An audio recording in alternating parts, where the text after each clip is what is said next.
It's 8:58, but it looks like everyone's here, so we want to, no objection starting early. I'd like to call this meeting to order today on July 19, 2023. Starting off, do we have anything from the director? We just have the director decisions, violation resume, warning letters, and active status letters for board review. Okay. Has the board had a chance to review these? Do we have a motion in regards to the director's decisions, violation resumes, warning letters, and inactive status letters?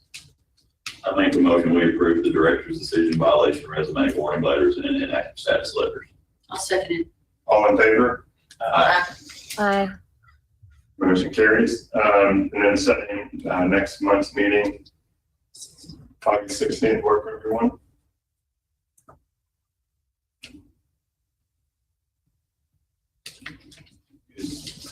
Thank you, Steve. Susan, will we have the pleasure? Will you be, does that work for you? Yes, it does. Thank you. Okay. All right. There's nothing else for the ABC director, and then we'll move into our first hearing.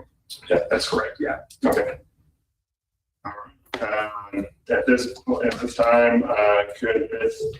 Lynn Parker with her Spirit Cannabis Company, located at 3390 Martin Luther King Boulevard in Fayetteville, please come forward. You, Mr. Parker? Mr. Parker, come on.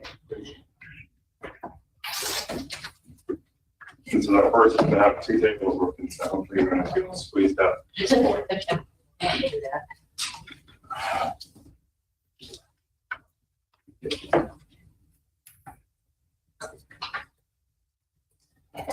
Ms. Parker, besides yourself, is there anyone else that plans to, well, is there anyone else here that plans to give testimony today? Yes. Could you all please stand and raise your right hand? Do you swear to tell the whole truth, nothing but the truth, so help you God? Thank you. Please be seated. Floor is yours. Yes. Thank you, sir. Now, this matter was heard by a director in February 9th of this year. That hearing was sort of a consolidation of multiple different violation reports that were merged all into one hearing.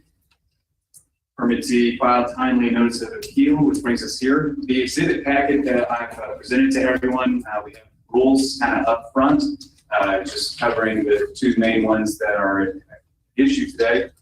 Copy of the hearing notice, copy of the order. In the very back, we have some example of what we're calling a misgrab, and I'll talk about what those misgrabs are, what I mean when I say that.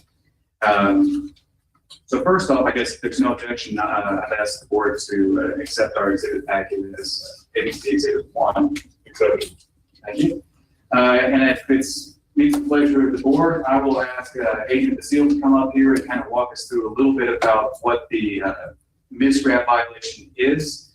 I guess before I get underway, it's been my understanding, Ms. G, that there's not an objection to the underlying factual disputes for each of these incidents, but there's more context that the licensee wishes to give. Is that understanding correct? That's correct. And I'd also, if I could, like to have just a moment to do a short opening before you begin. That's all right? Yeah, I that's what promise it's short. I'm So I'm here with G. Everett Lindsay and Jennings here with my colleague Eli Bauer, and we represent Pure Spirit, which is a dispensary located in Fayetteville. They've been open since November of 2019. We have a licensee here, Lynn Parker. And we also have our manager, Gates McKnight, assistant manager, Jackson Gates. As Chip mentioned, we are not here today to contest that these inventory errors occurred, that the underlying facts occurred. But we're here to explain what happened, why it happened, and what Ms. Parker and her team have done about it. And further, we believe that in the context of this case, it's appropriate to reduce these violations to a warning in recognition of the effort that Pure ownership and management have put into preventing, detecting, and reporting inventory errors, otherwise known as misgrabs. So, thank you. Okay. Sir, would you go ahead and state your name for the record? Name is Robert Basile. And you're an agent with the ABC Enforcement Division? I am. So self-employed all last year into this year? Yes. Okay. So we had multiple incidents where Pure Spirits had these violations, the 17.1A64. Locally, we just refer to them as misgrabs. Can you explain to the board in the general terms what a misgrab is? It's pretty simple, actually. A misgrab, what we deem a misgrab, is when a product is sold or goes out the door as another product. It's like, so what might happen is a customer come in, look at a particular product and say that they want that. The bud tender might put that in the computer, and then last minute they'll change their mind and ask for another product. That product ends up walking out the door. The product that they originally had asked for is what's sold in the system. So it makes an inventory situation there. One's plus one, one's minus one. Anyway, it ends up showing up in their inventory adjustments, and that's where our auditors usually catch those. Pure Spirit's always been really good on do something like that. So like that happens, they put it in the explanation, so it's pretty easy to see. They'll say, hey, this is a plus one minus one situation. This is the product that's supposed to be sold. This is the product that actually walked out the door, and they adjusted their system. And these misgrabs are pretty common throughout the dispensaries that we have regulatory oversight of, yeah? It has been. And you talked about one of the general reasons, and I'll ask, we have Kaylee Allen, who's with the audit division, to get into a little bit more details about different ways that we see misgrabs, different ways that they're screening for it. But can you tell the board, what is the gist of, how do you get alerted to these, and what do you do when you're alerted by audit? Yeah, most of the time, our investigations come through the audit division. Like I said, they review the adjustments that are made. They do it weekly. They'll go through and look at all the adjustments. If they see something that's suspicious or, specifically says, hey, this was a misgrab, they will assign it to the agents, and then we will go to that business and talk to them about it, maybe get some of the paperwork and do an investigation on what happened and forward that to the administrations. And that's in essence what happened with Pure Spirits last year. You would get something from the audit division saying, hey, there were these inventory adjustments, go talk to them and see what happened. That's correct. Okay. And generally, what's working with Pure Spirits like? Oh, it's really good. Matter of fact, a lot of these misgrabs before even the audit division lets me know that they have either Gates, McKnight, or Jackson. Gates will call me and text me and say, hey, we have a situation, and they'll tell me about it prior to even audit, let me know. So they've been really upfront. Something like that happens. Real quick, who's Gates McKnight? I'm sorry.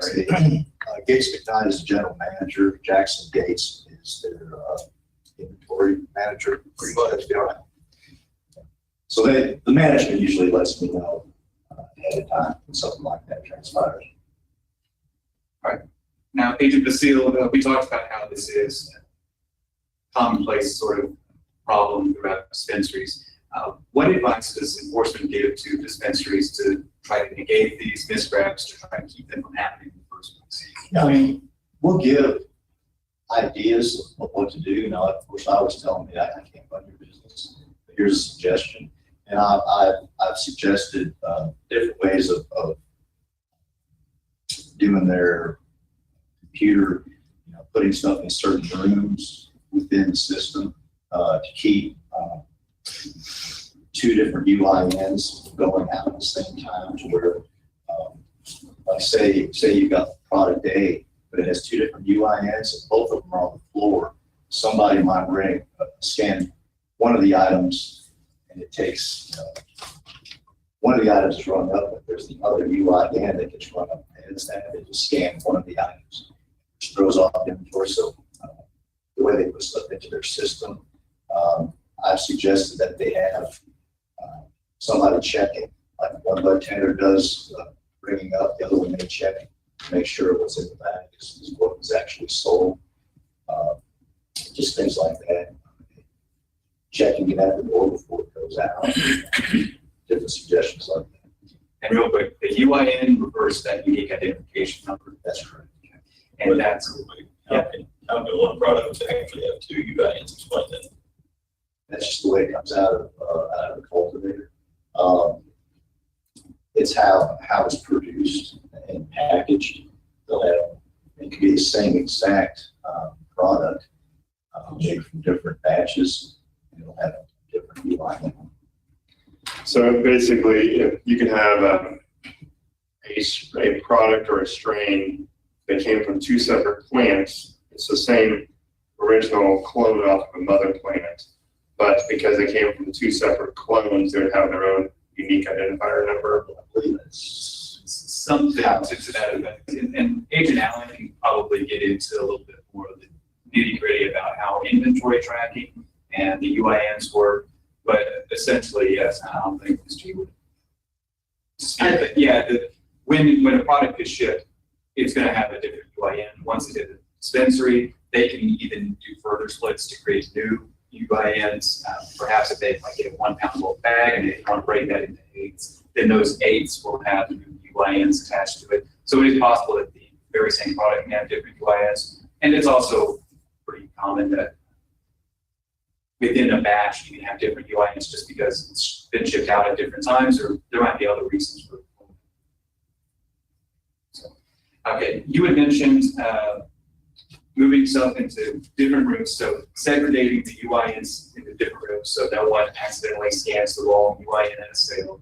Talk about forced barcode scanning a little. Yeah, I'm not really up on that as well. Well, But yes, there is a bit of ability to do that. So essentially make the bartenders scan each item as it comes out instead of selecting from a menu. Yes. Okay, so why does that help? Well, it just keeps it, try to keep the human error factor to where they're not just scanning when you're on it or looking at it, taking it off the screen. I don't know more about it, how they do this. They can pick an item off the screen instead of actually scanning it. And has your experience been receptive to suggestions that enforcement's made to trim these down? Yeah. Okay. And they've been pretty upfront when you ask them, hey, what happened here? And they get someone there to say, Yes, sir. in fact, they have one that looks like on July 4th. It's the one that's different where they failed to report a sale. I mean, they just said it's busy 4th of July sale day, so let's intervene and say, Correct. all right.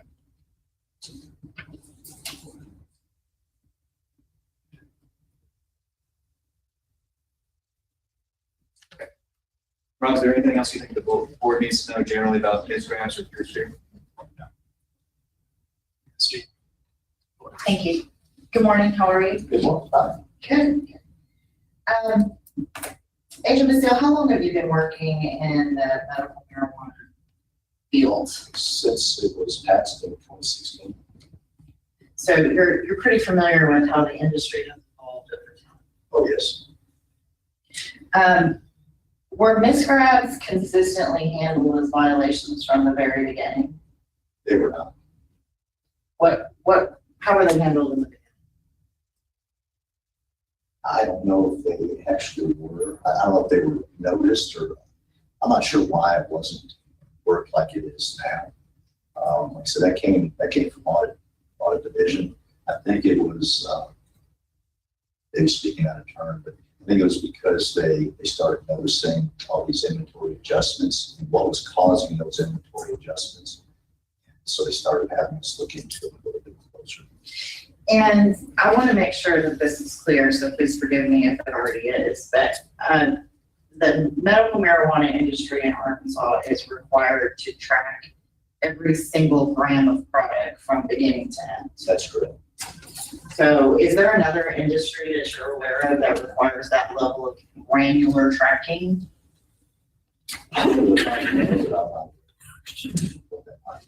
So would you agree with me that it's far beyond what would be required for alcohol or pharmacies or, I mean, I don't know if you're familiar with the pharmacy I'm not. regulations, but I'm sure they're dealing with either of those as well, but, the marijuana industry has pretty well regulated from beginning to end. so you said in response to a question that it is a widespread issue to have misgrabs through dispensaries. That's correct. And how would you, what do you think the primary reason for that is? A lot of it's human error, maybe inattention. I know that the dispensaries are very busy, and I think sometimes bartenders may be doing things a bit too quick by not paying as much attention. You know, the setup in the different dispensaries, like we said, if they're pulling the same item out with different UINs, I think sometimes they get caught up in scanning one item twice instead of each item puts the inventory on. So would you agree with me that the dispensary ownership and management can make changes to try to prevent misgrabs? Yes, they can. Do those completely eliminate misgrabs? No. Because there's human error. So when the enforcement's approach to misgrabs changed, can you recall when that was? No, not exactly. It was probably 2019, 2020 maybe. That changed? When we started enforcing it more, I can't be specific about that. I just know there was a time period where we started looking into closer. We started getting more and more investigations on it. I can't tell you exactly when. I know the industry actually started selling. Is that really? 19. Yeah. So it had to be 20, 21, maybe somewhere in there. Okay, prior to that time, from the beginning of sales, what were you instructed or what did you tell dispensaries about how to handle misgrabs? Yeah, when it started becoming an issue that we recognized as far as enforcement investigators, I think that one of the main things was how they had it in their system, all rooms within the system. Selling out of the vault was one of the big items that I suggested specifically to Pure Spirit and was having those problems. And that was to keep the UINs separate. It's a staying patent product to keep one batch of UINs in the vault, letting that come out and mix with the other ones, just to try to keep that human error out of it. If you wanted product A was out there, UIN 1, 2, 3, 4. That was sold out before 4, 5, 6, 7 that it came out. So it was to keep them separated. And I want to make sure that this is clear. The UINs don't necessarily indicate a different product. It's just a different batch. Correct. So a patient could get exactly what they asked for, and it would still be a misgrab in terms of the way that inventory tracking works. That's correct. Going back just a little bit, if we could, what did you tell dispensaries about how to make adjustments if there was a misgrab? What instructions were they given about how to do it? Yeah, we asked that if they do in fact recognize that there's a misgrab to put that in the explanation. There's a section that you can explain why you're adjusting it the way you are, and just specifically say, we recognize that this product was chose to be sold. This was the actual product that went out, and then they adjust those +1, -1. And so when you say +1, -1, what you're saying is nothing is missing. There is one product that was sold and a different product was rung up, but there's no product that went missing. Correct. I mean, it's not stolen. Right. Misplaced is a better. It's accounted for.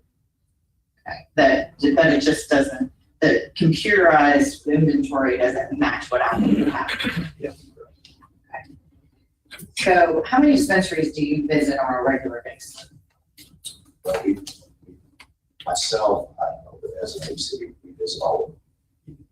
It's twice a year. But you yourself, do you have a territory, do you have an area? Yeah, I work specifically up in Northwest Arkansas, River Valley, that area.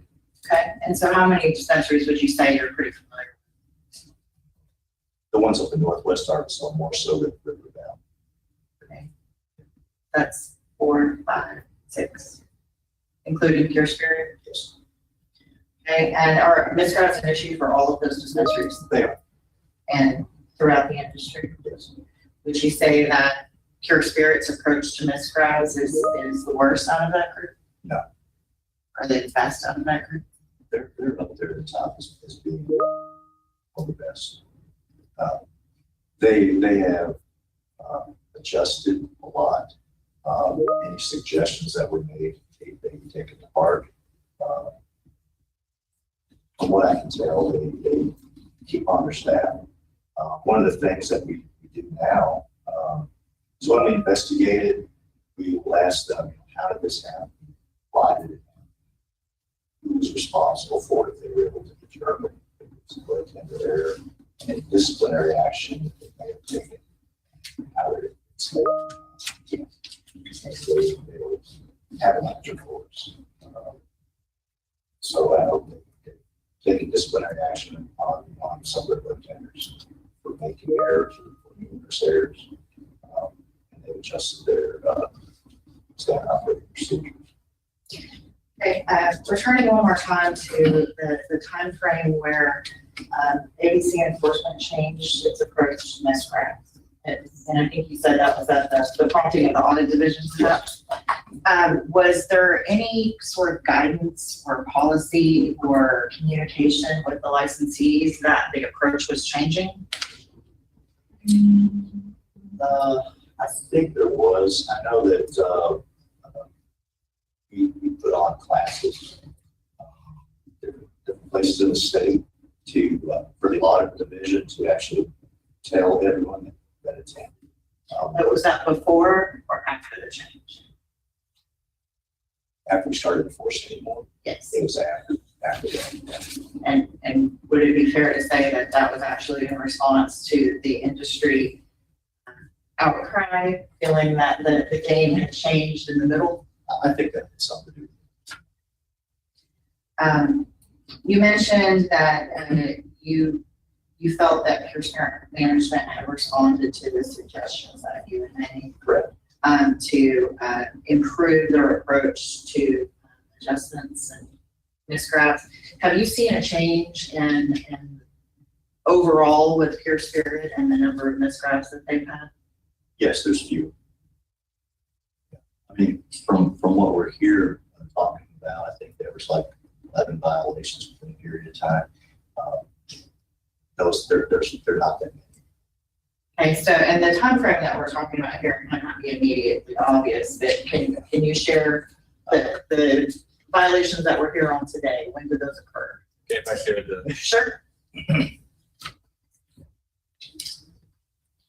or we can stipulate, first one May 5th, and then extending through November 15th. May 5th of 22. So they were initially began over a year ago.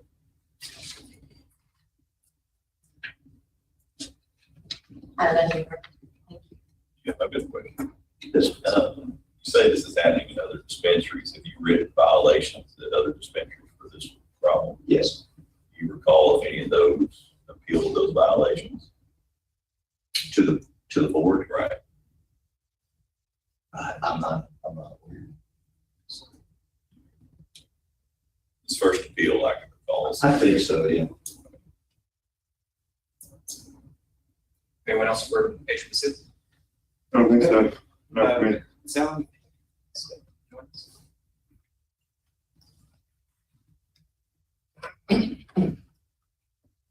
Morning, ma'am. Morning. Just go ahead and state your name for the record. My name is Haley Allen. And you are with the audit division of the single. Yes, I am. self-employed last year. Yes. So I wanted to ask you a little bit of follow-up, get into a little bit of details about these misgrabs and sort of things that the audit division is looking for, and sort of things that maybe we've been telling folks to do to make changes to try to address these. But let's start with a misgrab. You heard myself, Agent Seal. Does that track with what your understanding is of misgrab? Yes, essentially one product is rang up in the system and another product walks out the door of the patient. Yes. Okay. And can you explain to the board, what is the issue when one product is rung up and something different goes out the door? Well, in a situation where we had a patient recall, it would be very difficult, if not impossible, to track down every single patient that received the wrong product. That would require hours of video surveillance, which would be expired after 90 days. So it could be a patient safety issue. And generally for inventory tracking, what happens when misgrabs start to occur? They have significant inventory errors. Whenever we show up for an inspection, they can't produce an item that they have in their inventory. So if you get enough +1, -1s, eventually you have a bunch of things that you shouldn't have, and then a bunch of things are missing that you're supposed to have. Okay. So I gave the board an example of some of these reports. This is one for here, just one of the ones for Spirit. And we have this first line, which is Which page? starts on page 9. So first line, we've got Spirit's, that's dispensary license number. We have the ID, that's the unique identification number. Yes. We have the product type, solid marijuana infused edible. Yes.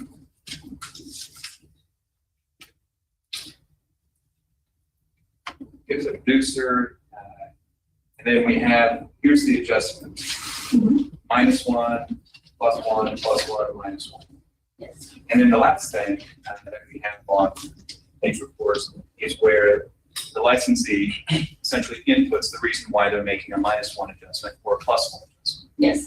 And this tracks with the misgrab situation. We're -1 on this particular edible and +1 on this particular edible. So we're adjusting this one up once, adjusting this one down. Yes.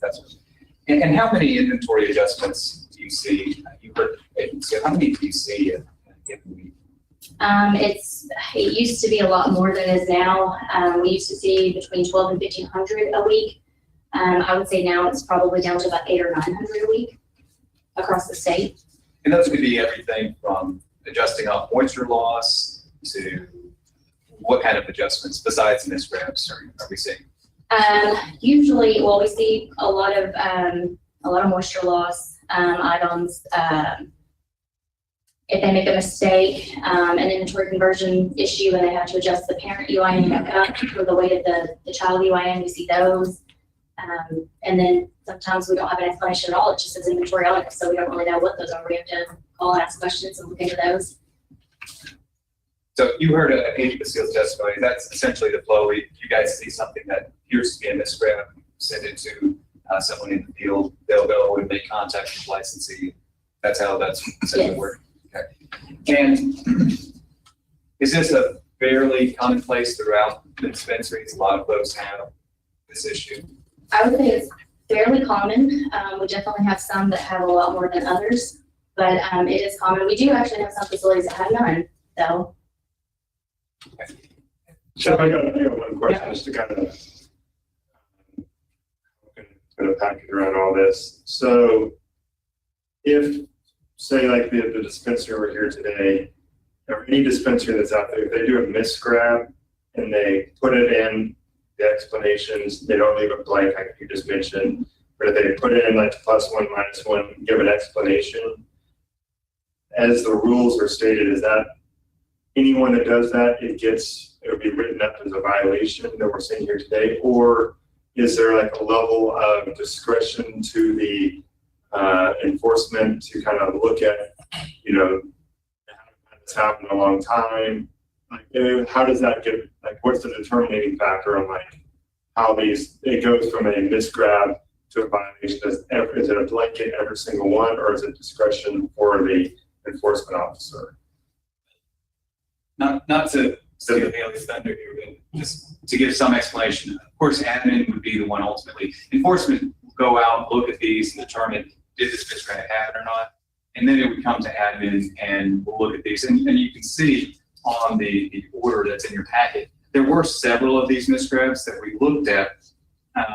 But doing kind of a deep dive on those misgrabs, you'll see that they essentially did not have an impact on patient allotment, or even came from the same parent batch. And that's something that we talked about before, where basically the same batch of flour, the same batch of chemicals, the same batch of whatever is being produced could have separate UINs because it's shipped at different times, or maybe the dispensary has made inventory splits. And I should probably have a page now and talk a little bit more about how it happens. But if it looks like it's something that did not impact the patient's allotment, would not impact patient safety, we have started doing some of these at clinics as well. But it wouldn't be an enforcement discretion thing. It would be what admin does when admin looks at it. And you can see it right here in this case. We had several of those that looked like it was essentially the same product, very similar type product with similar THC concentrations. And that went down as a warning rather than as a violation.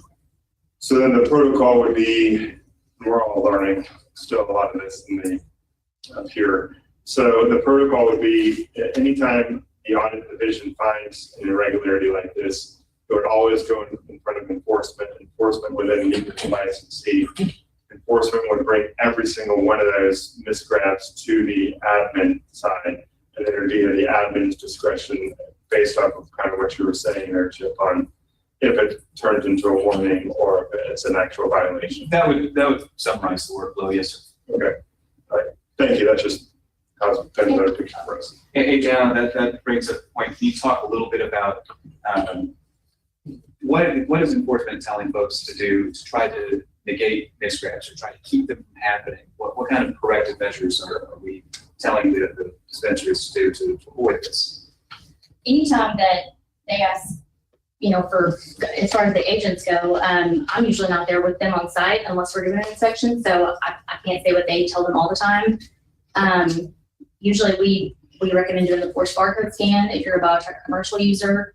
That does, it forces them to actually scan that barcode on that product so that they have the correct UIN. They can't select the wrong item. For other point of sale systems, I know LeapLogix or Dutchie now, you can actually have a feature where it requires them to enter the last four of the UIN on that product to make sure that they have, they're putting the correct product in the bag that they've actually rung up for that patient. We've seen a lot of places, they have, security checks kind of at the door. They're checking to make sure that the receipt matches what the person has in their, in their bag. I always tell them just to kind of, even if you're busy, slow down and take your time to make sure that you give them the right product that you were bringing up in the system. Because if we have a recall situation, that could be, catastrophic for a patient. Another thing I think we talked about is having more frequent inventory, like having the licensees do their own inventory. Yes. How does that assist? The places that we have that do their inventory very regularly, daily or weekly, have much less, issue whenever we come to an inspection. The ones who, just twice a year, as they're required by the rule, they usually have significant problems. You heard me say earlier, these misgrabs can pile up over time if they're not caught quickly. Yes. And can you explain briefly to the board, what does that look like? What does that mean? If they're not doing daily inventories and they're not catching these things quick, what happens? We get to a situation where we have a biennial inspection and we're asking for our sample of inventory, and they may have 30 on their inventory and they're like, we don't have that. We haven't had that in months. We don't know where it would be. So we run into that situation a lot.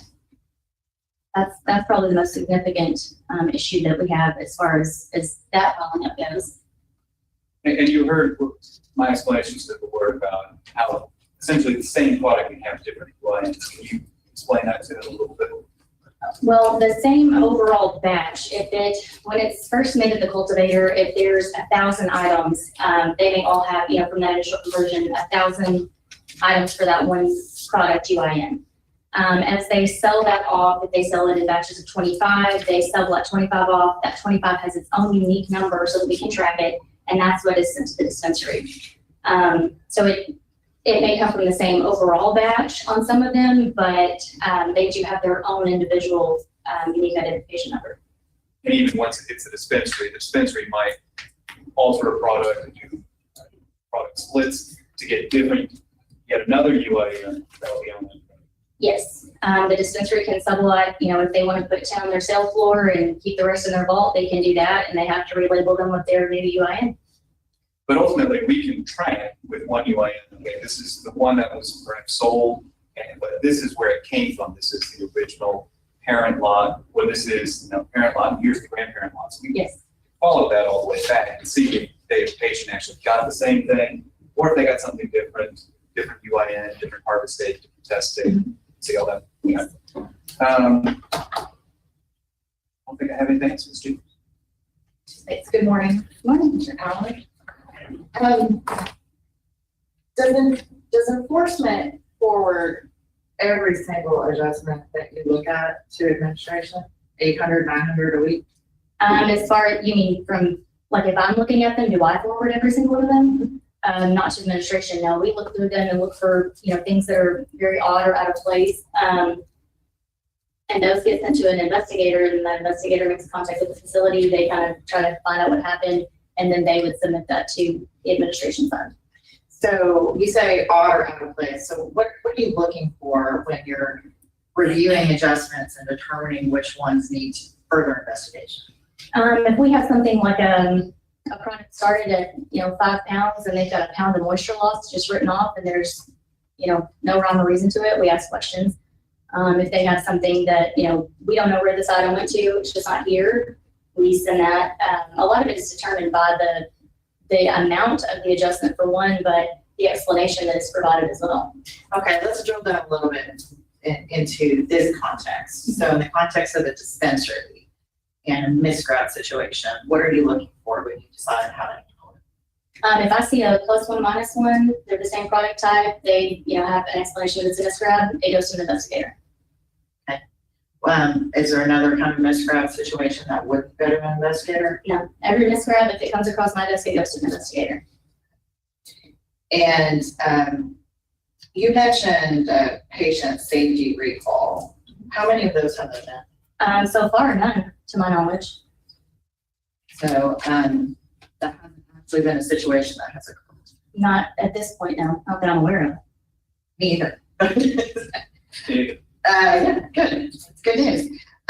So you mentioned a few minutes ago about doing inventory counts, the licensee doing their own inventory counts. What are they required to do in a dispensary? It is required twice a year for them to do a complete comprehensive inventory and everything in their facility. Count every single item in the facility Yes, 2 that's times a required. year. Okay. And are there any requirements about some of the things that you testified about, agent and agent Seal testified about, with regard to forced bar scans or creating virtual rooms in BioTrack to put items in there, or any of those types of practices that you recommended? If they're required, no.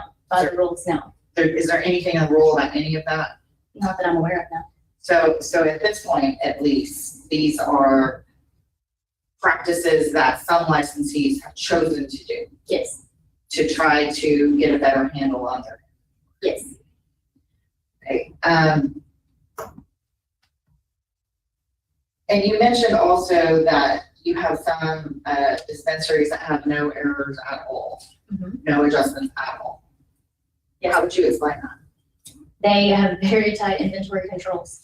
No one ever makes a mistake, those dispensaries? I'm just, ever making any mistake, I don't know to that degree because I'm not there every day, but as far as misgrab adjustments, we don't have those. So they are able to eliminate human error at those dispensaries, evidently? The one in particular that comes to mind is they have gone with their point of sale system and made them, they are required to enter the last 4 digits of that UIN on every single product they sell, or else they can't make a sale on it. I don't think I have anything further for you. Thank you.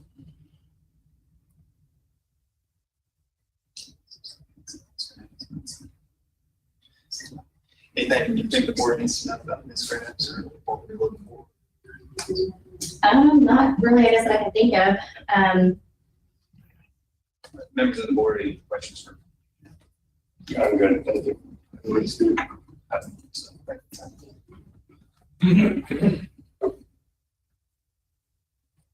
That's all for ABC. Okay, so at this point, I'll hand it over to you guys. Thank you very much. I'd like to call Gates McKnight, please, if I could. Yeah, you can say that, that's fine. As long as you've got the microphone. Here. Yeah, we'll begin by saying he sometimes drops his voice a little, so if you can't hear him, please speak up. Good morning. Morning, Can you tell us your name and your position with Pure Spirit, please? my name is Gates McKnight. I'm the director of dispensary operations. Over here. Okay.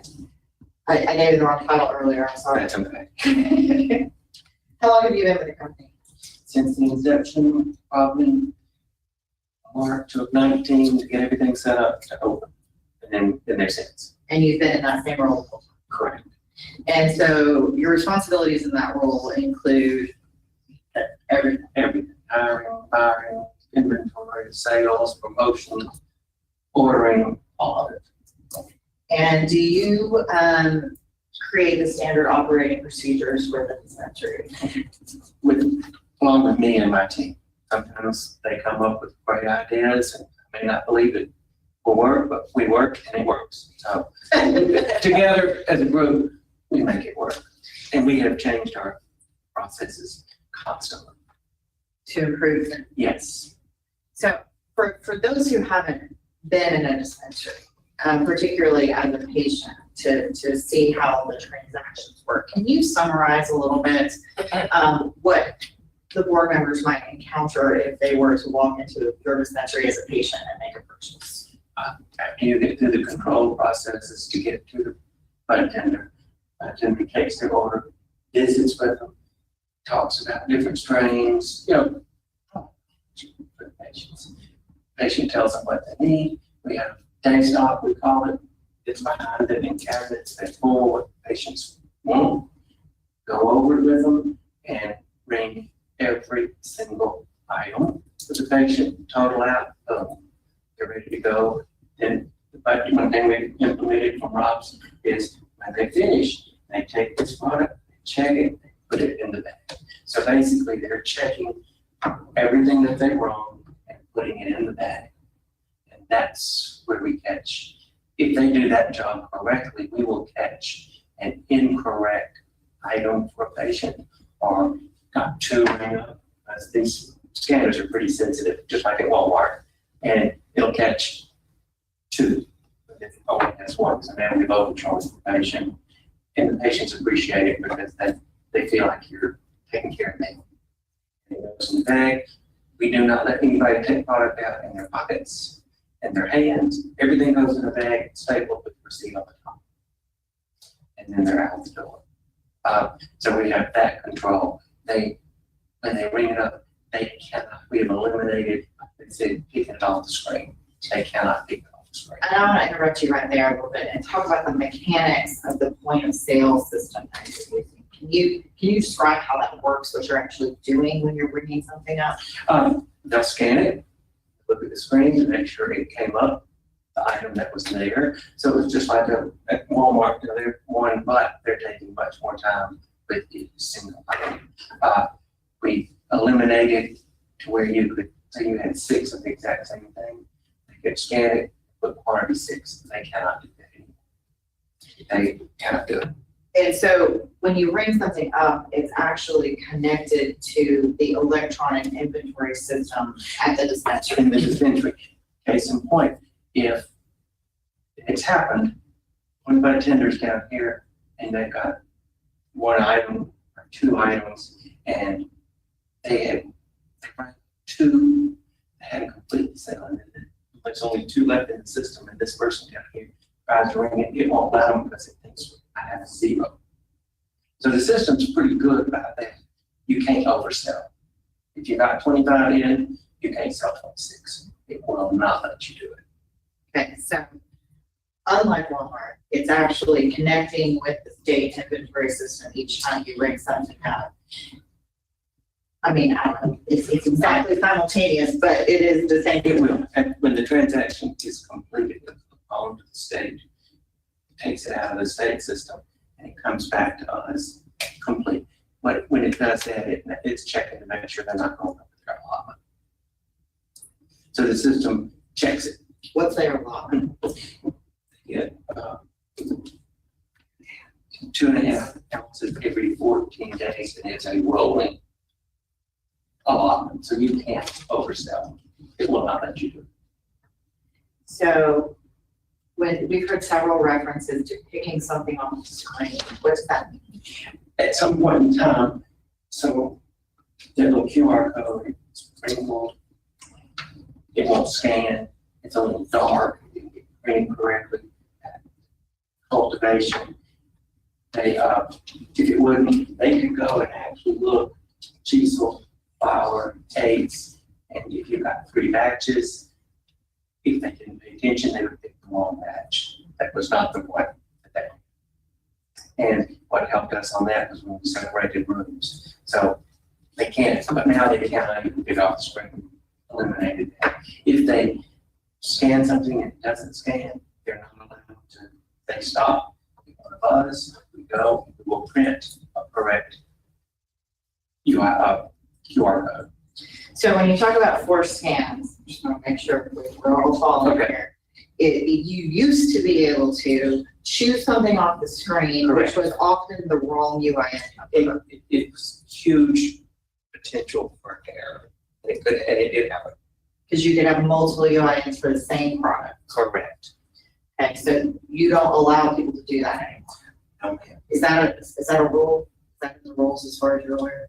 It's in my rules. Okay, all right. What are some other ways that misgrabs might occur in the sales transaction? You've talked about it, but Just like I was saying, got 2 bags of nubbies, they're both watermelon, but then there's lazy, they go 1, 2, instead of going 1 and 2. The reason they may have 2 out of a different batch, out of this batch of 50, there's only 1 left. Customer wants 2, so then we have 1 from another batch.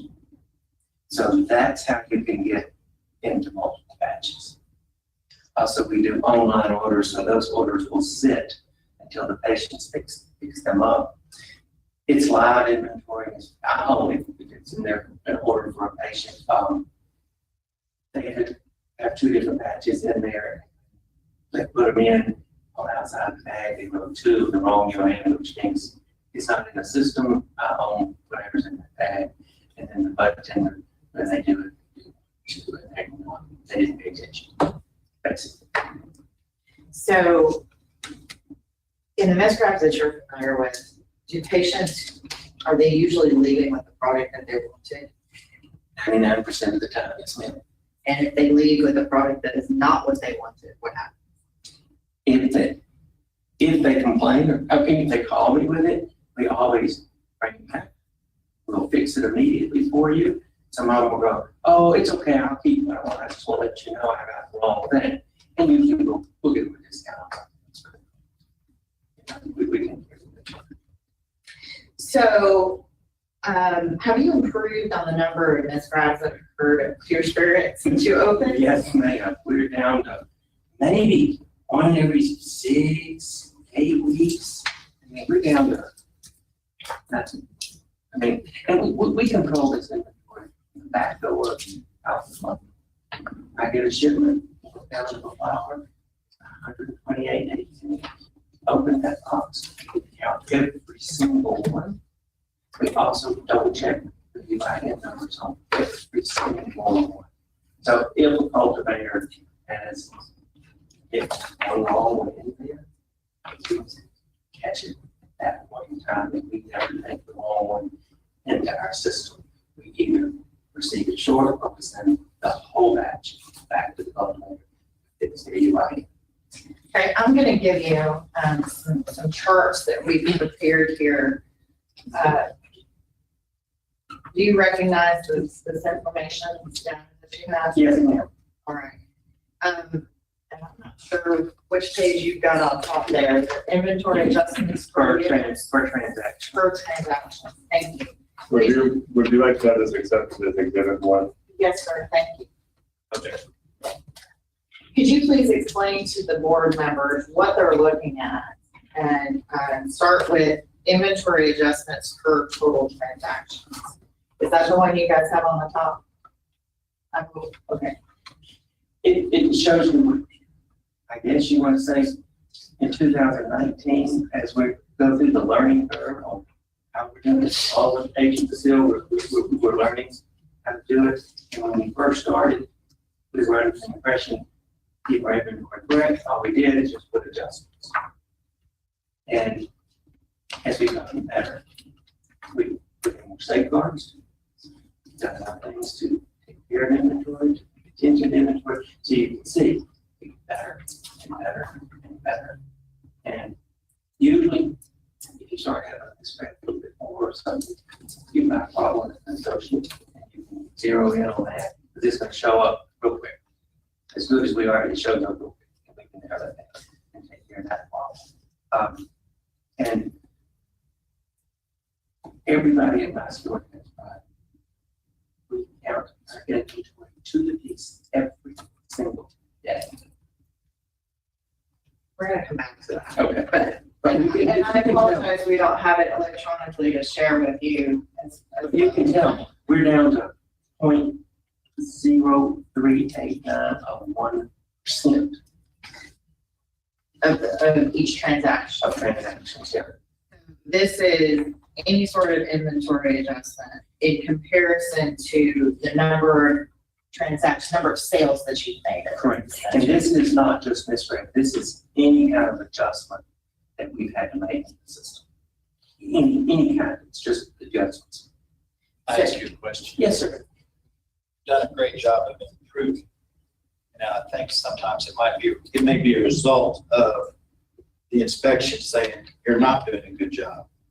Would you have done these corrections to improve yourself anyway if you had not been at this issue Yes, right before you yes, got the because I'm losing money. inspection? I'm losing money. Every time this happens, it's a possibility, it's costing me money. And it's better to control, if you control your inventory, So you'd have made these corrections regardless of, I would have made the right things. The corrections that they have suggested, didn't understand them, didn't know it, how to correct them, but working with Haley, Lynn, Robert, we're good. Okay. I think we would have made corrections and we would have gotten pretty close to this too. Yes, but you wouldn't have done it automatic without coming in and saying, no problem. yes, I probably would have. Over the course of time, I would have, something's not working, we'll fix it. Gonna follow up, and thank you for that. I want to follow up on that question, but I want you to tell the board what this inventory adjustments for total sold before we move on from these charts. Units, Yes, per unit sold. so that just, so it gives you the percentage of how many units I sell in the course of time, how many adjustments we're making out of all of those units. It gives you a percentage, as you can see, it's low. It's low. 0.011%. Yeah. Is the current. Where we are right now, yes. But where it started at the very beginning in November of 2019 was still just 0.55%. Of 1%. Yes. Yes. Okay, let's talk a little, start with the inventory. You said that you count every single item every day. Every day. Tell them a little bit about that process. In the evenings, as we're carrying everything out, we print our sheets of all of our current inventory that's on the sales floor inventory. This is sometimes we have time that shows up. So flight tenders, as we're managing to count the money, they go through and count parts. They count everything that's on that part. Prior to that, a management solution would go in to the vault and counted the stuff that's in the vault. It's a virtual room, so it's basically whole batches. I got batches of them, yeah, they have 5 boxes. Strawberry, kiwi, gummies, each one of those boxes has 50 in it. Each one of those has a different UI. So we go through the day before, cover all of that, and we need to make sure stuff's in the right room. Because it's very possible that someone pull that ball off, put it on the shelf in the stock room that says new batch, don't touch it, but they failed to move it from the vault to the floor. It just helps us at the end of the day make sure the whole batches are in the correct room. And in the morning, we get out there at 6:30 with another management person, always 2 management people. We count all the, so we call 4 stock that's in the vault. As we're counting it, we're making sure it adds up. And then when we go through it, if something's off, say it says I have 40 and I only count 39. Then we go out to the floor, because usually it's in one of the online bags. Fred can't count to 10, every 9. Or one is here with the chisels, but it really is a percent of 11 that's mixed in the middle. So you have to pull it out. We call balancing. They got a bag of gummies, patients order, and the order says 1 at 346 UIN. There's actually 2 in the bag. I only hang on with the patient, so that error, that's where we find a lot of errors. So it's a process. It takes us in the morning, but it doesn't take us near as long anymore, because I know it's pretty much every single day. And it takes us a good 2 hours, 2 man people, 2 hours in the morning. The associates, we figure 3 man hours, 43 people, 45 minutes every evening to count all of this. So we're spending about 1,400 hours a year minimum doing our inventory. Was that about 5 hours a day? Is that what I heard you say? 5 hours, Counting it all we together? add all man hours together, 30 grand a year. And so, and that's gotten faster over time. It has. When did you start doing inventory Day one. from the very At the beginning? very beginning, we counted that thing every single day. And so you've continued to count every single day. Yes, ma'am. And have you improved your processes to make that more efficient? Yes, ma'am. Absolutely. Talk a little bit about what you've done to simplify inventory. Moving the rooms, like Bob said, if we have a new batch that's basically you can't touch that batch until we run out of what's on the floor. There's a big sticker on it that says new batch. So it alerts whoever's pulling like, we need more of this on the floor. And you go back, it's a new batch, you ask them, are you out? No, I only have 5 left. I said, you sell 5, get me. So, And that's to prevent mixing up those UINs. yes, ma'am.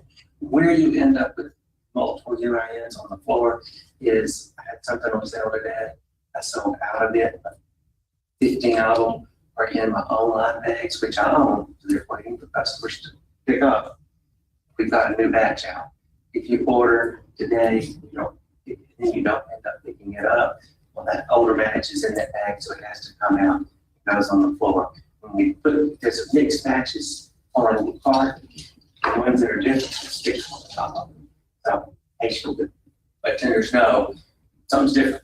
Make sure it just helps them recognize that it's different. And again, you heard Agent Allen testify about this, but what do the rules require with regard to? I thought it was every day, but evidently twice a year. So you didn't implement that in response to getting violation? No, because I think when we read the rules, and there was only like 2 or 3 other dispensaries open. We understood in the rules that inventory control was important, that we were going to be held accountable for it. And so in retail 40 years, I think, well, it's all here in this room. I should be able to keep up with it. And we have. And if you count every day, you know what you have, you know what's selling. You can look at a computer, but sometimes if you're just looking at your stock, it helps your business and your patient's business. So, but it's been a priority from the beginning. Day one. So you heard Agent Basile testify, and Agent Allen as well, about some recommendations that they made for things that are not in the rules that are maybe best practices. Oh, yes. And have they made those suggestions to you, Yes, ma'am. or some Rob, suggestions? yeah, Rob come to the store because every morning we have a meeting. He's come for meetings in the morning to help us stress to the bartenders how important it is. You get some, so she said, it's no big deal. The Rob's there with Dawn and May, they understand it's a big deal. And he gives us lots of support, and we give him lots of support. And Haley and Glenn, all. Okay, so how frequently do you invite ABC agents to attend your meeting? About once a year, if we see a little uptick, maybe one or two, he's more than willing to come anytime we ask him. So it's fair to say you have a good relationship with agent Seal Yes, ma'am. and other agents in enforcement. I hope so. I haven't heard a complaint about it. I take my inventory very seriously, very personally. So when you implemented those suggestions, can you summarize what a few of those are that you added on at ABC's proposal? Not letting the patients, not letting the bartenders multi-scan, so they can't pick it off the screen. And at that, we checking the receipts, checking that.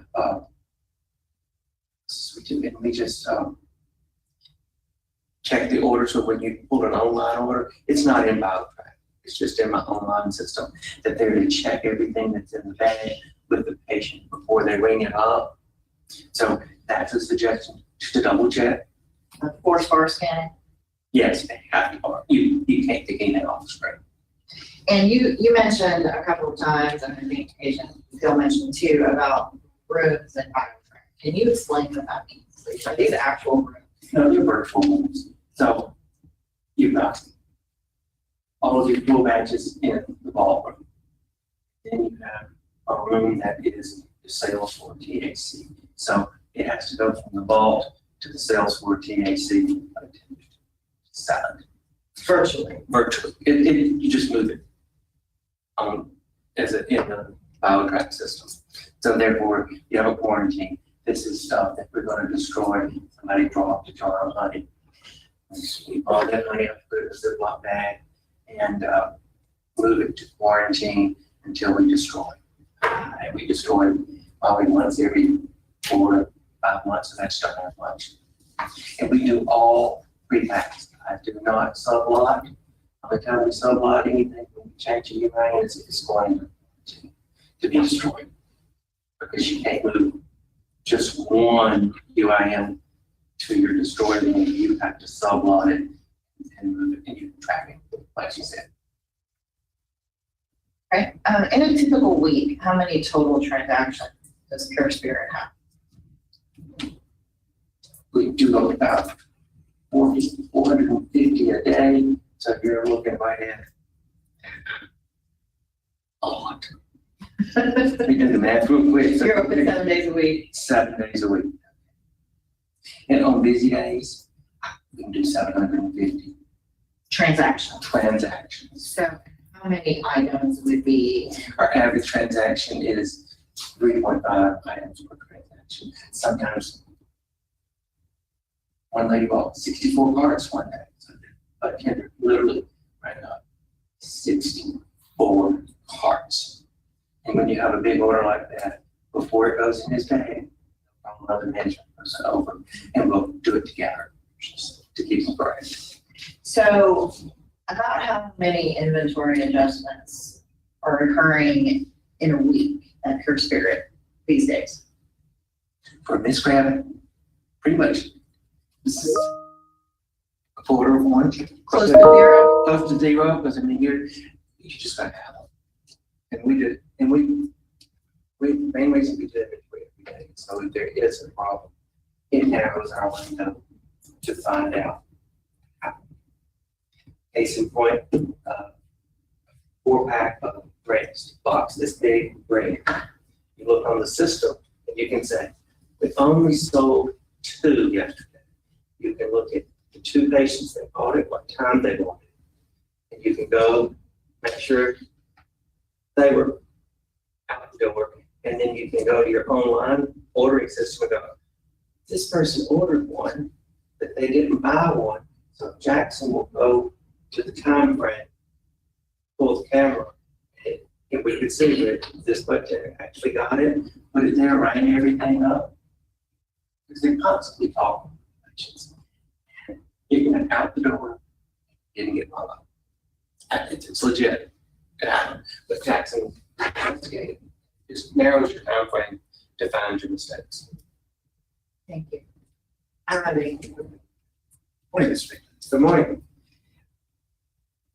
So let me kind of start off sort of big picture. The misgrabs have this sort of downstream effect on your overall inventory, right? You have too many plus ones, too many minus ones. If it's not pretty promptly caught, that will lead to downstream pretty big issues with inventory. Right? Oh, yes. And you've said enforcement's given constructive feedback and you've implemented those with pretty good success, would you say? Oh, yes. Okay. Daily inventory, that was in place from day one. Yes, sir. And I think some ABC agents had a meeting. I think they met with people throughout the state. And do you recall when they came to Northwest Arkansas? Did you go to that one? I don't remember, but yes, I did go. Okay. Last year, yes. Yes. The violations we're here on today sort of began around May 5th, 22. Did you have misgrab violations before May 5th? I seem to recall there were some. Yes. And you've had some after. I think the last one on this was November 15th. Correct. Okay, so it is a continuing problem, both before, the violations were here, but also after as well. Yes. Okay. Now that's been pared down from your chart. Now, and your chart is just the adjustments broadly overall, is that right?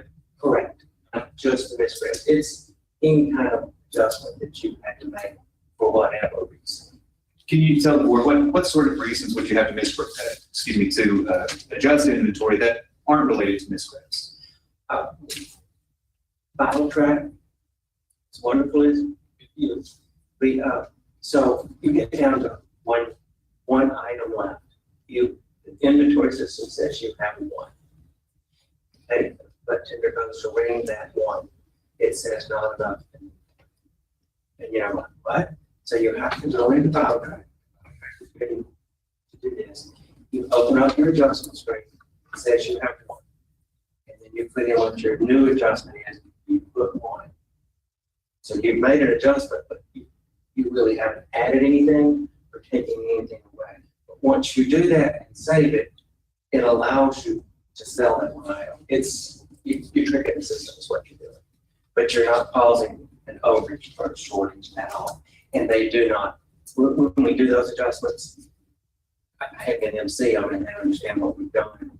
Because we put an oven in there and I didn't know they pick it up because the strong difference is zero on their line of adjustment. So we don't hear about those, but those occur.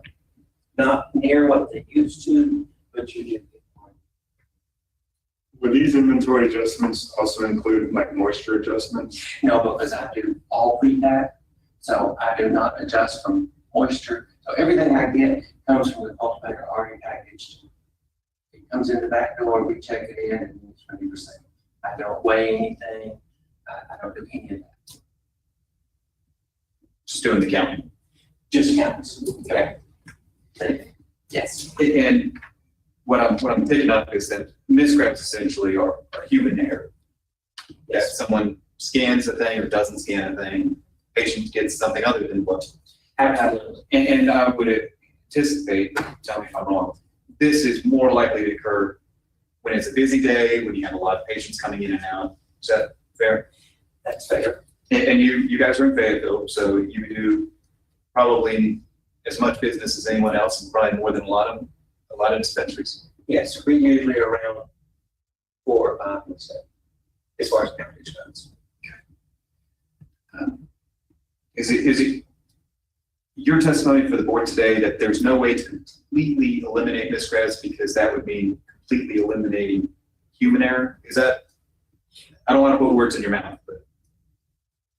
I think we can reduce them to where we are, and we can always get better. It's just, I can't stand there and bring every transaction. I can't say if I was bud tending, that I wouldn't live there. Also, I just, you're busy. You're completing a transaction every 58 seconds. If somebody kind of finds it, they're going. And the bud tenders take their time and look at the lobby. All these faces are looking at you. There's nobody likes to stand in line, period. And so we like to we do everything we can to speak it up. I remember. Thank you, Ms. McKnight. Thank you. Anything else? Not for me. Thank you. Thank you. Let's call Jackson Gates, please. Morning, Mr. Gates. Good morning. Good morning, everyone. Can you share your position at Pierce Spirit and how long you've had it? I'm the assistant manager. My main focus is compliance, hiring, and training. I've been with Pure Spirit since late October, November of 19. So from open. Right. So I think you heard a reference to the investigations that you do. Is that part of your role as assistant manager? Correct. So can you explain your process after an inventory discrepancy of some kind has been discovered? So at a morning count, if we found a discrepancy, an anomaly as I call it, usually what I'll do is I'll look previous day and make sure that there wasn't anything funny with it. And then, What do you mean, anything? well, to make sure that it wasn't, there wasn't an anomaly the day before. And the reason that is because I'll give it another day because 99% of the time it was in an online order that wasn't accounted for. And so we sold it and it's fine. Or it was tucked in the wrong portion of the cart and just misfiled, so to speak. So generally 99% of the time in a morning, an anomaly that might have been happening the day before it's fixed itself. But on the times that it doesn't is when I go in and I look at previous day sales, I figure out how many of those we sold. I'll look at those transactions. I start with something like, say we're missing a flower. I'll see someone who bought 4 of those, and I'll think that could be a double scan. So I'll go in on the cameras, look, and see if I can count. Bartenders, 1, 2, 3. So those kind of things. Okay. Little hits. Little bit. Yeah, it's like it's a true investigation. Figure out the tips and tricks. So can you give a couple of examples of investigations that have happened in real life where you discovered what happened? So when it's something, as Gates mentioned earlier, like the big pack of water, that's actually very easy to find because it's large. And so when that was a negative one, I went into the camera and basically just watched throughout the day for this big box of waters. And every time it was on the counter, I was able to go in, okay, this was at 1 p.m., bartender number 5, there is a sale at that point. And at the point where I saw one and there wasn't a sale on that register, but the item was there and I saw it leave, that's when I knew that was an issue there. Another time, sorry, this has been so long ago. A lot of times, most of the anomalies have been, like they've been speaking of before, a UIN discrepancy between the same exact flower. And those are harder to find just in the sheer volume of that flower that went out the door the day before. I can't see the UIN when they scan the item. Now I can see if they have 2 and they go beep beep. So that's generally kind of an assumptive catch. So, do you ever have instances where a bud tender is ringing up the product and hears a beep from the register next door? Yes, actually, that happened to me recently. Basically, some of those are very sensitive, and you'll be going, and you'll think you scanned it. There's a beep, but it actually was your neighbor's beep. So that's happened before, and that's generally found when our bud tender checks off their ticket. They have 6 items here, they only have 5 items on their ticket. So that would be an example of the checks and balances you put into place to try to catch those. correct.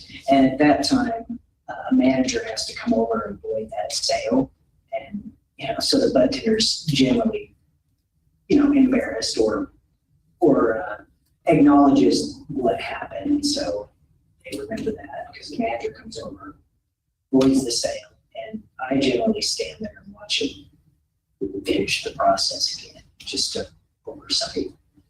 So if you are, you mentioned part of your responsibilities are hiring and compliance. So are you also on the front line of determining whether a bud tender should be disciplined in relation to a miscreant? A part of it, I'm part of the investigation. I go to my superiors and I show them, what has happened, and we talk about what the next steps are. And I've been instructed to write people up, but if it's needed to go further, it does.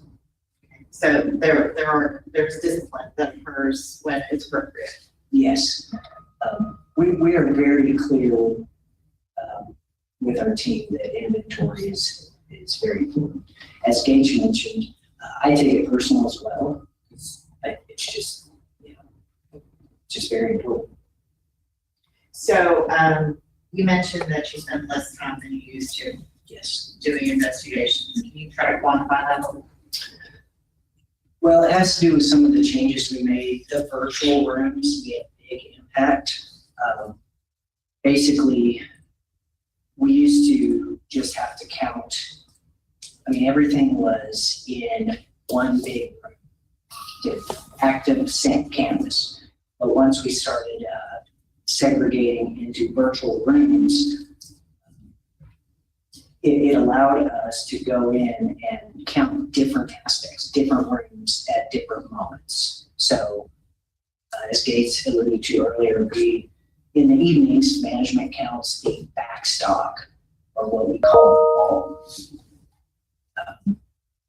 And then that evening, the team counts the live stock that's on the floor, which we call the floor THC, The sales floor. sales floor. Very good. Thank you very much. I'll leave it further. Unless the board has some questions. Okay. Ryan, you're up. Ryan, like to call in Carter, please. Could you introduce yourself, please, to the board? Your role, I am Lynn Parker, and I am the licensee. I'm an attorney. So have you been a part of Pure Spirit since it opened? Yes, I have, and I've always been a licensee, had a change in licensee, but I'm the current licensee. Okay, and how long have you been the licensee? Roughly. Year, so about a year. Okay. So are you involved in a day-to-day basis on what happens in the dispensary? No, I'm not. Okay. Can you describe what involvement you have as the licensee? I actually live in Jonesboro, and the dispensary is in Fayetteville, so logistically, I'm not in there every day, but I talk to Gates, or I don't know, once a week, maybe. Right now, I was in Fayetteville last week for 3 days, and I'll be there next week for 3 days. So we're in a small building right now, and so we're doing facilities, and so I'm up there a lot. Would it be fair to say that you're pretty involved? I'm pretty involved. I've talked to Gates a lot about employees and inventory control, so we have lots of discussions. Okay, and in that role as a licensee and one of the owners, has there been a significant dedication to labor towards solving this problem? That was a terrible question. Did you follow it? Well, we do take the inventory very important, Haley brought up, patient safety is important to us. Our patients are important to us. We want to make sure that inventory is right. It costs us money. If it's not right, we don't want to lose either. Number one, we don't want to buy it. So we take it pretty seriously, and thanks to Rob and Gates's and Jackson's attention to this, I think we've made great improvements and ones that make us all better. So you've heard the testimony about your management staff and the changes that they've implemented in response to this. Is there anything else that you can think of that the dispensary as a whole has done to try to deal with inventory misgrabbs for adjustments? I think, looking at the big thing is going to change the rooms and BioTrack, the virtual rooms. And I don't think there's anything more that I can think of that we do. We do spend a lot of time on it. It's not in the rules that we have to count it twice a day, but it sure has been nice to catch it within a day. I mean, we're usually find where the scrap was or whatever within, a day, maybe 2 days. We can usually self-report it. We're not trying to hide anything. We self-report it. Can you quantify the amount of staff time that you have dedicated towards this? I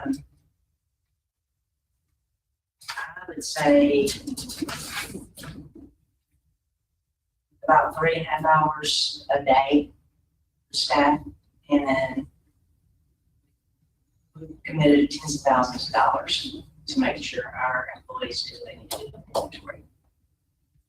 Okay, so as you understand it, is Pure Spirit following the directions of ABC on how to handle inventory and management scraps? It's my understanding that they are, and they better be. I'm one of 3 owners, and we're gonna do it right. So you wanted to be here, I did. and why did you want to? I want this board to understand the importance of all this to the management team. I didn't have to be here, I could have stayed. And it's so important to us to do things right. And we're asking that we not be fine when we're doing so many things right and just can't stop some of this. We're asking, we need to know it. We need to know these things are happening.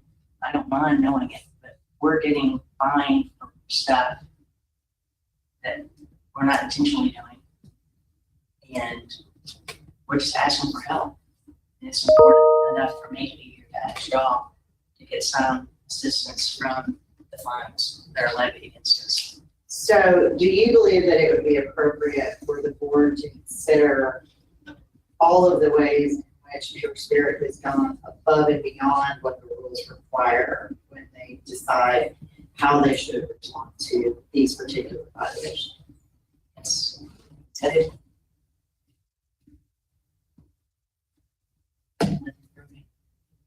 Morning, Matt. So thank you for being here. I agree with your assessment. I think it's important when the licensee is here for the board to give some explanation. So let me ask this first. It sounds like there's been a collaborative effort between Pure Spirits and also ABC enforcement. ABC wants to see a reduction in overall misgrabs and inventory, and y'all have taken that to heart. Fair assessment to what I've heard today. Yeah, absolutely.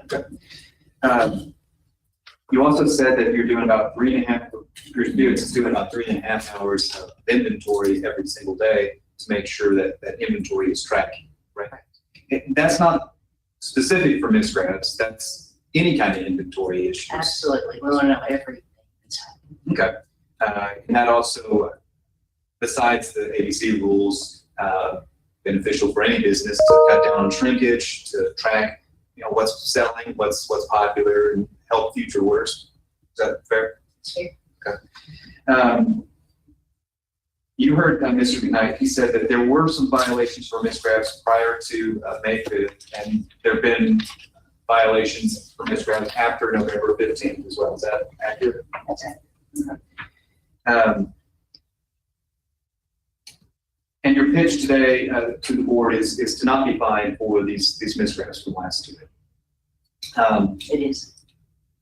So the director's order, I felt like kind of took some of that into consideration. Do you have that for you? And there were several misgrabs. There were several misgrabs that appeared to have UINs that, although different, involved same product, same weight, same THC. Those were given as warnings. And also, a portion of the fine was cut just in half due to cooperative effort and implementing the changes recommended by ABC enforcement. So your ask to the board today is no violation, no fine for any of the missteps. I think we should all be warnings. All right. That's all I have. Do we need, Chip, would you like to do a close, or I guess, would it be you guys first to make us closing statements? Sure, just briefly. Yeah. Okay. As you heard from Ms. Parker here, I would submit to you all that Pure Spirit is an excellent example of a member of this industry that takes their responsibilities very seriously, that go above and beyond what is required, take all suggestions from the regulators and implement them to try to get these issues down to almost nothing, as you can see from the charts that we've provided to you. And we would suggest to you that somebody in that position who has made these kinds of efforts, that it would be appropriate to reduce these particular violations to a warning, and to consider that having an absolute zero tolerance policy for an industry that requires such granular tracking of not just every single item, but to separate them from one another, that having absolutely no mistakes is not a reasonable position to have, and that what you should be looking at is how does the licensee handle these mistakes? How do they do everything possible to prevent them from occurring? And how do they respond when they do occur? And I think if you look at it through that lens, that Pure Spirit's example here justifies saying, yes, they should be given warnings for these in recognition of all of the effort that they have made and what we want to see other licensees do.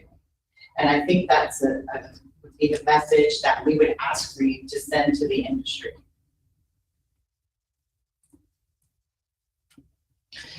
Just really briefly to respond back, I would agree with Ms. G that Pure Spirits has been a good corporate entity and a good partner. They have been responsive to the suggestions made by ABC enforcement to streamline and sort of strengthen their inventory issues, whether it's locking the barcode, scanning, the frequent inventory.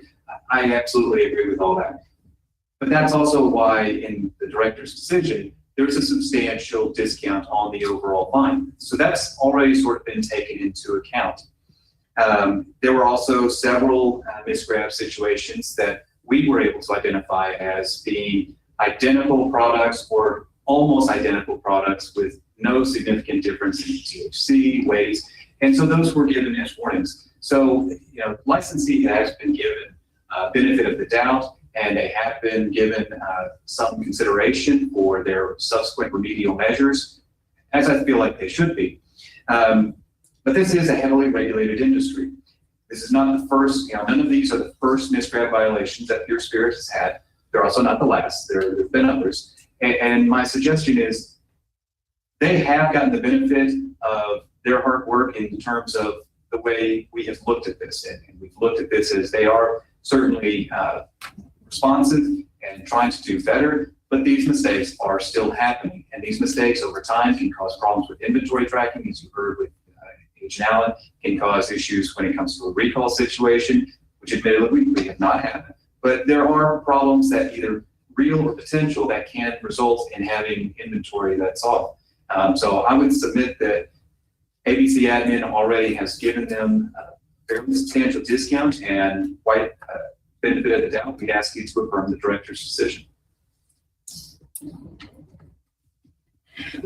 Chip, how many of these, not with this dispensary, but just in the statewide, like how many of these on an annual basis would you say y'all are? Lot. Can you give me like a ballpark of like? I don't know that I could give you a ballpark of how many, if you look at a single instance where there's +1, -1, because a bud tender does a single misgrab where the blueberry gummy goes out, but what gets run out is a strawberry gummy, something like that. How many times does that happen in the industry? If I said hundreds of times, I think I'd be in the ballpark. But what I mean is like how many times so a violation with fine penalty to a dispensary, how many of those have, and it seems like it was mentioned earlier that they're usually, most of the dispensaries just admit it, pay it, and move on. That has been the common practice. How many of those type of, not like the total number of like misgrabs, but like total number of violation fines, has there been 50, 100 that have gone up since inception? To all the dispensaries, not them, just statewide. Yeah. And I don't have that kind of data right at my fingertips. I can try to pull that and get you a better answer. If I had to do a best guess, I'd say there's misgrab every single week, and that probably results in an agent going out and investigating it. Sometimes it truly is a misgrab, as we suspect. Sometimes it's something different. So if we were to say weekly we have misgrabs, I think that would be accurate. This, as I mentioned early on, this was about 7 separate violation offers that were sent out, consolidated into a single hearing, and then appealed into a single hearing today. So this is a little atypical. I think if you broke this out and you apply this as kind of average, I would say every dispensary probably has had a couple, 2 or 3, even what we would say as better, more tightly controlled inventory. It's not that I think they're doing a bad job. There are a couple of standouts, though, that have only had 1 or 2. But by comparison, there are a lot of other dispensaries that have had more frequent violations. And also they are in Fayetteville. That's a pretty populated area, so they have more business. A smaller store in a smaller location that doesn't have as many transactions, they're not going to have as many misgrabs, number one, because they just aren't having the same volume, and number two, because they don't have that volume, it's less likely that they're going to get in this rushed situation that you were described.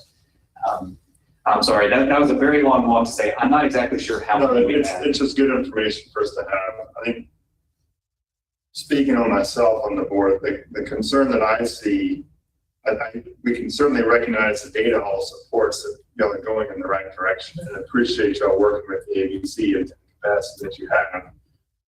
The concern that I see is opening Pandora's box, per se, of like, if we waive these fines and everyone out there knows, word gets out there.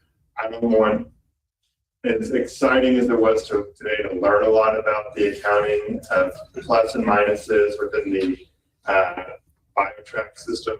What I don't want to see is our docket get blown up every month if these things are going on, that we're going to be known for if you come in front of us, that it's waiving, that you'll be changed to warnings, and then it would be overbearing for everyone involved.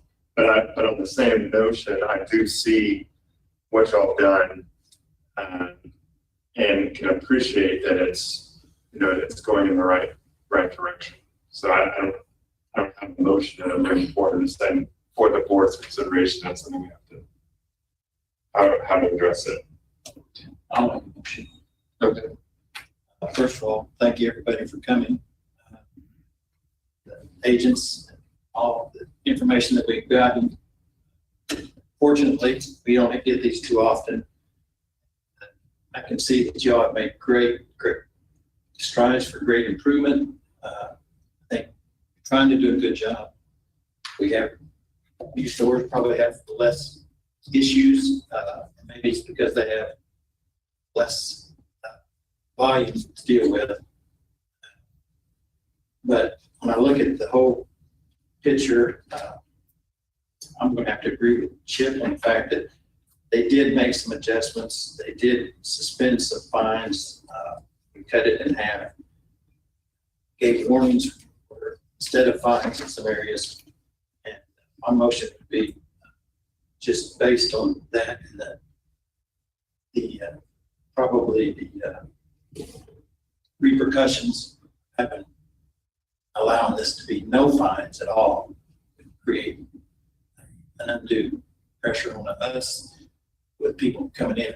And in effect, we would just tell the agents just to give warnings to everybody. And I think it's important to continue to have the fines just as a safekeeping. And so my motion would be to uphold the director's decision. Do we have a second? I'll second it. All in favor? Aye. Motion carries. Thank you all for coming in. We do appreciate everything you all got here today and taking the time to come down here and meet with us. Thank you. Thank you. Mr. Chairman, may I approach on behalf of the industry as the executive director? Sure.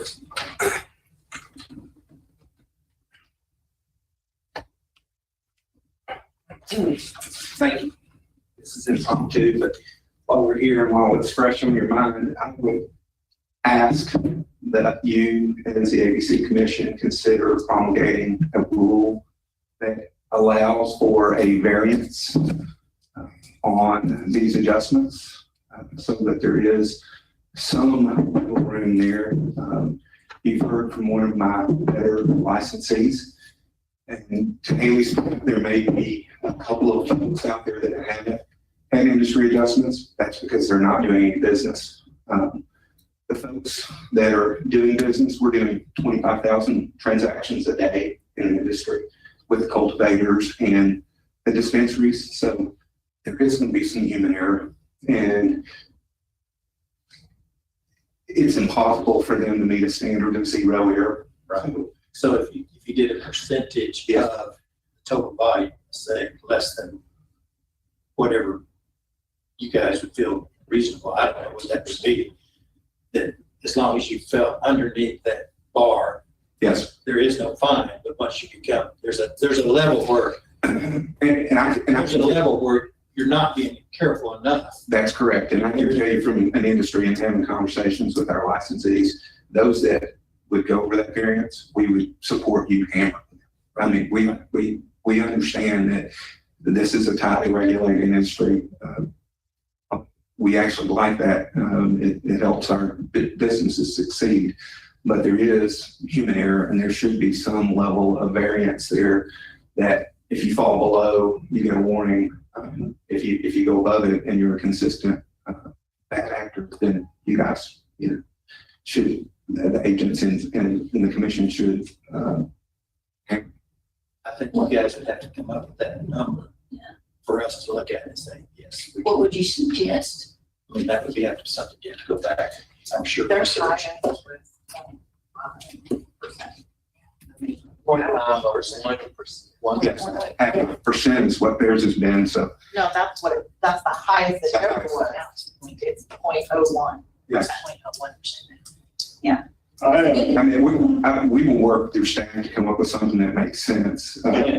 But there's got to be some level of I think we some can, variance. you're going to have to determine that level. We can't determine the level. No, I can work. But if you come up with a level or a chip or whatever the department does, I'm sure we'd agree with that. Yeah.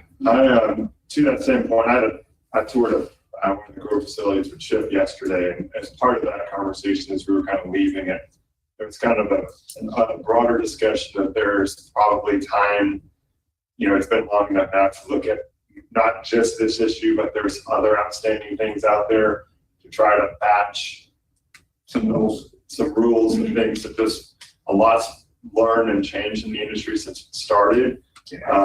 And so as much as I definitely think this needs to be addressed, I think that if we're going to go through the effort of trying to propagate rules and putting it all out there, it needs to be a bigger look at everything on the medical marijuana side that needs to be updated just to the industry and the world's changed in the last few years. So I can tell you, this is the most frequent issue I hear about from our licensees. Inventory adjustments well above everything else. Thank you for your thank you. Anything else that you want to bring up while you're here? That's a bag of worms.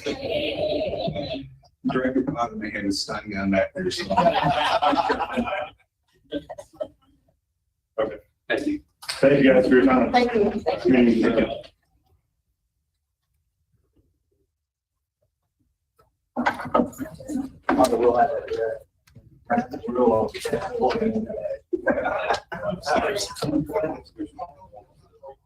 This conference is no longer being recorded. Yeah. Thank you.